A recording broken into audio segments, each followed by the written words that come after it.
इसमें फील होता है। सबसे बड़ा चैलेंज है कि गाइडेंस बहुत इजीली अवेलेबल है। मतलब वीडियो की ओवर अवेलेबिलिटी है, असाइनमेंट्स की ओवर अवेलेबिलिटी है, लेक्चर्स की ओवर अवेलेबिलिटी है, और ये सबसे घातक चीज है। मतलब ओवर अवेलेबिलिटी से ज्यादा नुकसानदायक कुछ हो ही नहीं सकता। मतलब मुझे लगता है मेरे टाइम में चीजें कम अवेलेबल होती थी, तो मेरे टाइम में जो है पढ़ना आसान था। अब तुम लोग इस चीज को सुन के शॉक हो जाओगे। मेरे टाइम में हेल्प नहीं होता था, वो उस समय पढ़ना आसान था। अब ये तुम्हारा दिमाग घूमेगा कि सर ये क्या बात बोल रहे हो, हेल्प नहीं होता है तो पढ़ना आसान था। और आज तुम्हारे पास हर चीज का हेल्प है। हर एक प्रॉब्लम का सोल्यूशन है, इंटरनेट पे डाल दो तो सोल्यूशन मिल जाएगा। वेदांतु में video solution, audio solution, text solution, सब कुछ दिया है, फिर भी पढ़ना बहुत मुश्किल है। अब तुम्हारा दिमाग घूमेगा कि सर ये क्या नॉनसेंस बातें बोल रहे हो। मैं बताता हूँ क्या इसकी वजह है। जो बहुत ही समझदार बच्चा होगा वो इस बात से तुरंत रिलेट मार पाएगा। जैसे जो बहुत समझदार बच्चा है, उसको केवल ये बात पता होगी, बाकी लोग अभी इस बात को एक्सप्लोर करने में टाइम लगेगा। जैसे कोई भी टॉपिक है, कोई भी टॉपिक है, मतलब पीसीएम का कोई भी एक चैप्टर है, मैं नाम भी नहीं लूंगा, तो उस चैप्टर में जैसे लेक्चर हो गया, टीचर ने भी थोड़ा बहुत प्रॉब्लम को डिस्कस कर लिया, ठीक है, जो जो वेदांतु की तरफ से जो ऑफरिंग है। बट उस टॉपिक को मास्टर करने का एक जो एक बेटा एक चीज होता है सेल्फ रियलाइजेशन। जब वो टॉपिक आपका हो जाता है, जब आपको उसमें मतलब जब आपको अकेले वो करने का मन होता है बिना किसी हेल्प के, और जब आपको उस टॉपिक का सेल्फ रियलाइजेशन होता है, तो उसके पहले यार उस टॉपिक में अच्छा खासा स्ट्रगल होता है। और इस स्ट्रगल में अगर कोई आपकी हेल्प ना करे, तो आप सेल्फ रियलाइजेशन वाले स्टेज पे जल्दी पहुंचते हो। बट होता क्या है ना कि जब अपने पास यार हेल्प अवेलेबल होता है ना, हेल्प अवेलेबल होता है तो तुरंत हम लोग हेल्प को ले लेते हैं। ये ह्यूमन टेंडेंसी क्या है कि जो शॉर्टेस्ट पॉसिबल वे हो, जो इजीएस्ट पॉसिबल वे हो, उसको ऑप्ट करना। तो आपने उस चीज को ले लिया, बट वो स्ट्रगल आपने किया नहीं, तो ऐसे लगातार आप हेल्प लेते चले गए, बट आपका वो सेल्फ रियलाइजेशन टॉपिक का कभी नहीं हो पाया कि ये टॉपिक अब अपना हो चुका है। इतने ही कंसेप्ट से हम सवाल लगाते हैं। मतलब एक जो फीलिंग आती है ना कि अब इस टॉपिक में हम इंडिपेंडेंट हो चुके हैं। एक बहुत समझदार बच्चे को पता होगा सर, चाहे जितनी भी हेल्प आप दे दो, बट जो इंडिपेंडेंट बनने का प्रोसेस है, वो इंडिपेंडेंट बनने का प्रोसेस है अल्टीमेट लेवल पे चीजों को सीखना। उसके लिए हमें संघर्ष खुद ही करना पड़ता है, और अच्छा खासा संघर्ष करना पड़ता है। अब दिक्कत क्या है, वो संघर्ष हम करते नहीं, चूंकि अपने पास वी आर ओवर गाइडेड। हमारे पास हर चीज का एक इजी रास्ता है, तो संघर्ष हम करते नहीं है, और हम उस स्टेज तक कभी पहुंच ही नहीं पाते। मेरे टाइम में ये चीज आसान थी, हमें पता था अपने पास कुछ है नहीं, तो हमारे टाइम पे एक ऐसा माहौल था ना कि आपको ऐसे सेटअप में डाला जाता था कि आपको स्ट्रगल करना ही पड़ेगा। और जिस जिस टॉपिक में हफ्ता 10 दिन तक स्ट्रगल कर लेते थे, वो टॉपिक अपना हो जाता था जीवन भर के लिए।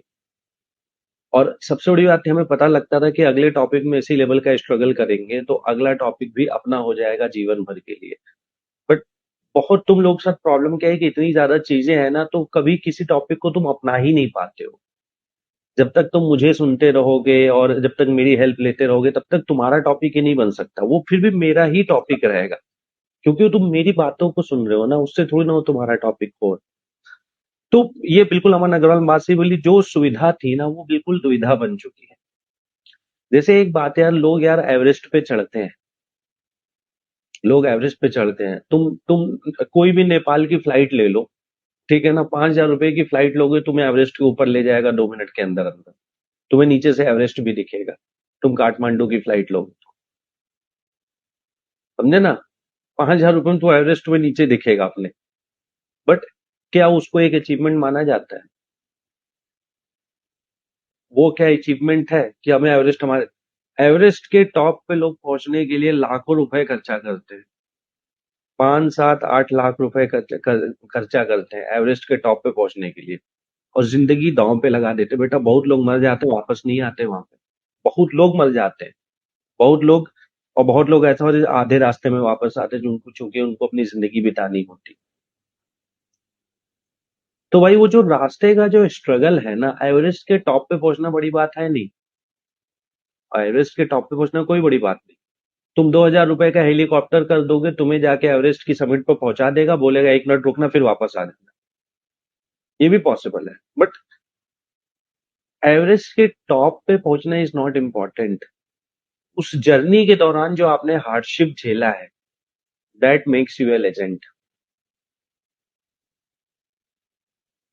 ठीक है ना? उस जर्नी के दौरान जो आप हार्डशिप झेलते हो, that makes you the legend. Not at the top of the, not being at the अब। हालांकि लोग फोटो खिंचाते हैं, हम एवरेस्ट के टॉप पे पहुंच गए। तुमने थोड़ा बहुत माउंटेन्स में ट्रेकिंग की होगी ना? कभी तो पहाड़ वहाड़ थोड़ा बहुत घूमा होगा, ट्रेकिंग की होगी। 2-2 3-3 घंटे की ट्रेकिंग आमतौर पे लोग करते हैं। ट्रेकिंग होता है माउंटेन को चढ़ना, एक पॉइंट से दूसरे पॉइंट पे जाना, उसको ट्रेकिंग बोलते हैं। तो ट्रेकिंग का क्या है कि जनरली किसी भी जगह पे आपने माउंटेन की ट्रेकिंग की होगी, उस जगह पे पहुंचने का बहुत सस्ता साधन अवेलेबल होता है। समझे ना? आपकी जो 3 घंटे की ट्रैक है ना, वो तुम लगा लो, लोग ना मतलब 50 रुपए वो गाड़ी वाला लेगा और 50 रुपए तो उस पॉइंट तक पहुंचा देगा। फिर भी लोग आधा आधा दिन लगा के ट्रैक करते हैं, बिकॉज यार उस पॉइंट पे पहुंचने का कोई वो नहीं है। जो रास्ते के स्ट्रगल है ना, वो तुम्हें जीवन का पर्सपेक्टिव देती है, वो तुम्हें रिजिलियंस देती है, वो तुम्हें बताती है कि नेवर गिव अप। नाव में बैठ के तो नदी बहुत लोग क्रॉस कर जाते हैं भाई। नाव में बैठ के एक साइड से दूसरे साइड नदी क्रॉस करना, बहुत लोग नदी का समुंदर लोग क्रॉस कर जाते हैं। बट क्या वो चीज आपको एक बेहतर इंसान बनाती है? जवाब है नो। क्या वो चीज आपको बेहतर इंसान बनाती है? जवाब है नो। जो बंदा स्विमिंग करके 400 मीटर भी स्विम कर लेता है, that that is a much better scenario, he is a much better person. जो 500 मीटर भी स्विम कर लेता है, और जो नाव पे बैठा बैठा 10 किलोमीटर भी नदी क्रॉस कर लेता है, उसको कुछ नहीं माना जाता। तो बेटा, there is a pain behind everything. उस पेन में आप खुशी को ढूंढने की कोशिश करो। समझे ना? तो सोना जितना तपता है ना, उतनी उसकी प्योरिटी बढ़ती है। अब दिक्कत क्या होती है कि जैसे आप लोगों की लाइफ में जैसे पेन का पॉइंट आता है, you already have some help. जब तुमने नदी में हल्का सा मतलब छलांग मारी, तुमने स्विमिंग के लिए दो चार हाथ मारा, तब तक पता लगा बगल से एक नाव वाला जा रहा था, तुम फिर से नाव पे बैठ गए। फिर तुमने सोचा फिर छलांग मारते हैं, फिर छलांग मारा, फिर से नाव वाला जा रहा था, फिर से तुम नाव पे बैठ गए। You never completed what you were suppose to be doing. आपने कभी वो किया ही नहीं जो आपको करना था, because there was help at every point of time. मैं पहले भी आप लोगों से बात कर चुका हूं कि you people are over guided, you people are over mentored. सब कुछ ओवर है, और सब कुछ ओवर होना इज नॉट ऑलवेज गुड। सब कुछ ओवर होना इज नॉट ऑलवेज गुड, तुम्हें भी पता है। तो बेटा वही बात है, वे हेल्प हमें होना चाहिए, गाइडेंस हमारे पास होना चाहिए। बट पॉइंट है कि गाइडेंस उतना लो जिससे आपका बहुत डीप स्ट्रगल में ना जाओ। थोड़ा बहुत स्ट्रगल लाइफ में हो तो चलेगा यार। इतना भी तुम गाइडेंस ना ले लो, इतना भी तुम टीचर की हेल्प ना ले लो, फिर तो स्विमिंग नहीं सीख पाओगे भाई। फिर तो नाव में चल चल के पूरी नदी क्रॉस कर जाओगे, but that will not change you as a person. तो नाव में बैठ बैठ के हमें आईआईटी नदी नहीं क्रॉस करनी बेटा, वो क्रॉस कर भी नहीं पाओगे, वो क्रॉस कर भी नहीं पाओगे। क्योंकि जब आईआईटी के एग्जाम में जाओगे तो वहां पे होगा कि नाव का ऑप्शन ही नहीं है। There is no Ankit sir, there is no other teacher, there is no Rohit sir, there is no Abhinav sir, there aren't any teachers। वो संघर्ष आपको खुद ही करना है। There is no YouTube, there is no PDF solution, nothing. There is no help book also. वो last वाला संघर्ष जो मेन संघर्ष है, वो आपको खुद ही करना है। तो पॉइंट है कि सब लोगों को ये ध्यान होना चाहिए कि बिना पेन के बेटा कुछ नहीं मिल सकता, और लाइफ में थोड़ा बहुत हमें पेन के थ्रू जाना चाहिए, that will make us a better person.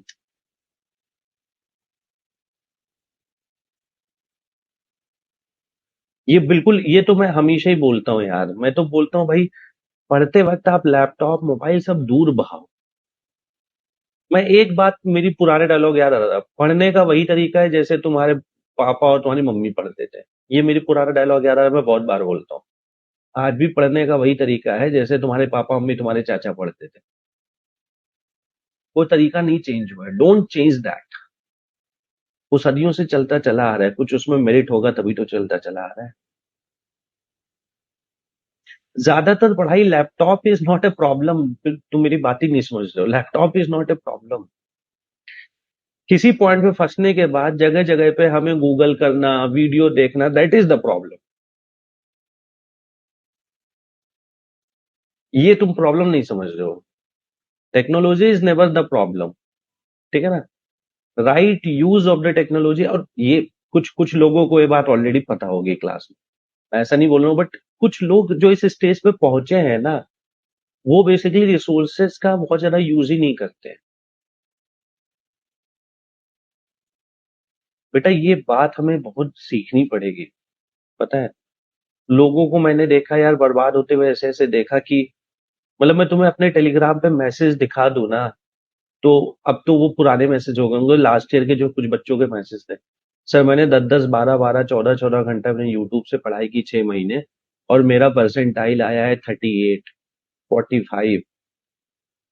Rank समझ रहे हो? 38 परसेंटाइल, 40, मतलब 6 लाख रैंक मेरी आई। सर मैंने 12 घंटे पढ़ाई की, आप मेरा रिकॉर्ड देख लो। तो मैंने बोला इसीलिए तुम्हारा 38 परसेंटाइल आया, क्योंकि तुमने 12 घंटे यूट्यूब से पढ़ाई की। 2 घंटे यूट्यूब से पढ़ाई करके 10 घंटे सेल्फ स्टडी करते तो कम से कम 90 के नीचे ना जाते। मैं मतलब तुम्हारे पैरों की मतलब जमीन खिसक जाएगी। और बच्चे ने जेन्युइनली कहीं ने शॉर्ट भेजा कि सर देख लो पूरा मेरे पास डेटा है, मैं झूठ नहीं बोल रहा हूँ, मैंने मेहनत किया है। मतलब बेटा मेहनत तो तुमने किया है, तुम वीडियो देखने में एक्सपर्ट हो चुके हो, बट अपना कलम चला के चीजों को सॉल्व करने में आप एक्सपर्ट नहीं हो गए। जैसे दीपक कुमार सही बोल रहे हैं भाई, हमें एरोप्लेन मोड पे डाल के पढ़ना चाहिए। जब हमारी सेल्फ स्टडी का टाइम है, व्हेन अपना जो है, अपनी मेहनत का टाइम है, तो एरोप्लेन मोड पे डाल के पढ़ना चाहिए। मैं यार मैं बताऊं ना, मैं खुद जब जैसे मान लो मुझे ऑफिस का या कोई तुम लोगों का कोई बहुत कंसंट्रेशन वाला काम करना है, तुम यकीन नहीं मानोगे, मेरे अंदर कंट्रोल बहुत है, उसके बाद भी मैं अपना मोबाइल मैं दूर रख देता हूँ यार। मैं कई बार अपनी वाइफ को दे देता हूँ। मैं पानी तक लेके बैठता हूँ कि मुझे उठना ना पड़े।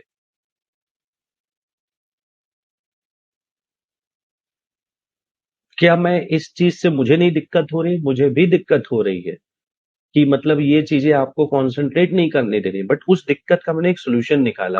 जड़ ही हटा दो यार, हमें क्या करना है उसका।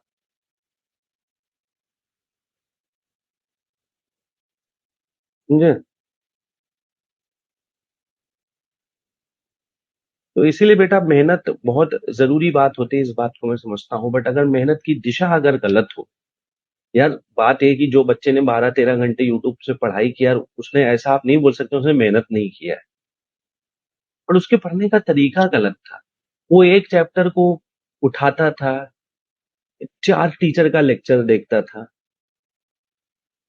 फिर तब तक टाइम निकल जाता था, उसको सॉल्व करने का टाइम नहीं मिलता था। आइडियल क्या था, एक चैप्टर को उठाते, किसी भी एक टीचर का लेक्चर देख लेते, और बाकी बचे टाइम को अगर हम खुद से सॉल्विंग पे लगा देता, तो वो बच्चा बहुत परसेंटाइल ले पाता। और बेटा एक बात समझना, मैं हमेशा बोलता हूँ कोई टीचर अच्छा बुरा नहीं, सब वही पढ़ाते वही है।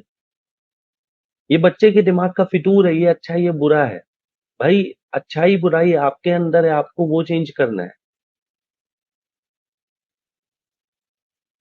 अच्छाई बुराई आपके अंदर है, आपको वो चेंज करना है। बात समझ में आती है? तो वो चेंज करना है। कोई भी एक लेक्चर अगर एक जगह से आपने पढ़ लिया, चाहे आपने इधर पढ़ लिया चाहे कहीं से भी पढ़ लिया, तो उसके बाद उसमें आपको अपना संघर्ष करना है, उससे आपका काम होता है। बात समझ में आती? चलो मैं अब आगे बढ़ता हूँ थोड़ा सा। बाद में कुछ लोगों को नहीं समझ में आएगी, और जब समझ में आएगी तो it will be too late. तुम पूछोगे सर आपको कैसे पता? आपको कैसे पता? मैं बोलूंगा you are not the first one in my career. जिसको मैं टीच कर रहा हूँ, जिसको मैं मेंटर कर रहा हूँ, you are not the first one in my career. ठीक है ना? और हर बच्चे को लगता है बड़ा यूनिक है, ये है वो है, ऐसा कुछ नहीं होता, हर every child is the same. तुम्हें लगता है कि हमारी समस्या ऐसी है, वही बात है ना, तुम डॉक्टर के पास जाते हो, तुम्हें लगता है यार तुम्हें जो समस्या आ रही है बिल्कुल यूनिक है, डॉक्टर बता ही नहीं पाएगा क्या है, और तुम्हें देखते ही वो बोल देता है कि ये दवाई है, 5 दिन खा के खत्म हो जाना। यूनिक केसेस कहीं 1000 में से एक भी नहीं आते, पता है। और डॉक्टर भाई, ह्यूमन की बॉडी तो फिर भी बहुत बड़ी चीज है, मैथ्स तो उसके सामने कुछ भी नहीं, मेरी बात समझ रहे हो ना यार, ह्यूमन बॉडी बहुत बड़ी चीज है भाई। ये दुनिया का सबसे कॉम्प्लेक्स मशीन है जिसको आज तक ह्यूमन भी नहीं समझ पाया है। मैथ्स तो उसके सामने कुछ भी नहीं है। एक एक एक छोटा सा ब्रेन है ना, इतना बड़ा, और उस ब्रेन की स्टडी करने के लिए लोग 15-20 साल लगा देते हैं, फिर भी उसको नहीं समझ पाते। तो ये 12th लेवल की मैथ्स है, आप इतना तो मान ही सकते हो, मैं इतना समझदार हूँ कि मुझे उसका इनसाइड आउट सब पता है कि बच्चा कहाँ फंसता है कहाँ नहीं फंसता, ये कोई ऐसी बहुत बड़ी बात नहीं। सही है ना, तो इतना आप मान सकते हो।